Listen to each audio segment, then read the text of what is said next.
Hello friends, welcome to my channel bund Venugopal. Chicken కంటే ఎంతో టేస్టీగా ఉండే ఈ ఎగ్ కర్రీ చాలామందికి తెలిసే ఉంటుంది. తెలియని వాళ్ళ కోసం సింపుల్గా ఎలా తయారు చేయాలో చూద్దామా?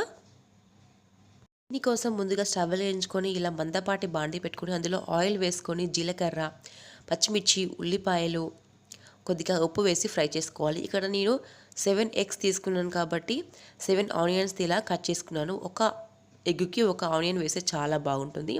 ఇలా ఫ్రై చేసుకున్న తర్వాత ఇందులోకి పసుపు, అల్లం వెల్లిపాయ పేస్ట్ వేసి పచ్చివాసన పోయేదాకా ఫ్రై చేసుకున్న తర్వాత ఇందులోకి తగినంత కారం వేసుకొని ఇలా అంతా కలిసేలాగా కలుపుకోవాలి.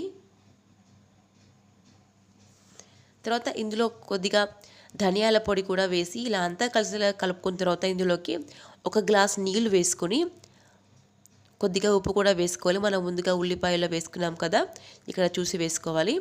ఇలా నీళ్లు వేసుకొని మరిగిన తర్వాత ఇందులో ఎగ్స్ని పగలకొట్టి వేసుకోవాలి. నీళ్లు మరిగిన తర్వాత మాత్రమే పగలకొట్టి వేసుకోవాలండి. ఇలా పగలకొట్టి వేసుకున్న తర్వాత వెంటనే కదపకూడదు. మూత పెట్టి ఒక 10 నిమిషాల పాటు మీడియం ఫ్లేమ్లో ఉడికిన తర్వాత మాత్రమే ఇలా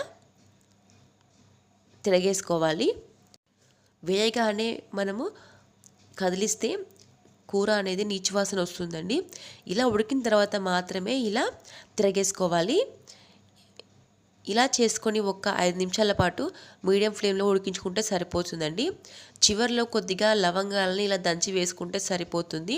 ఎలాంటి మసాలాలు వాడకుండా సింపుల్గా లవంగాలతో చాలా బాగుంటుందండి ఈ కర్రీ. ఘాటుగా రైస్లోకైనా చపాతీలోకైనా ఎంతో టేస్టీగా ఉండే ఈ సింపుల్ కర్రీ నచ్చితే లైక్ చేయండి, షేర్ చేయండి, సబ్స్క్రైబ్ చేయడం మాత్రం అస్సలు మర్చిపోకండి. Thanks for watching.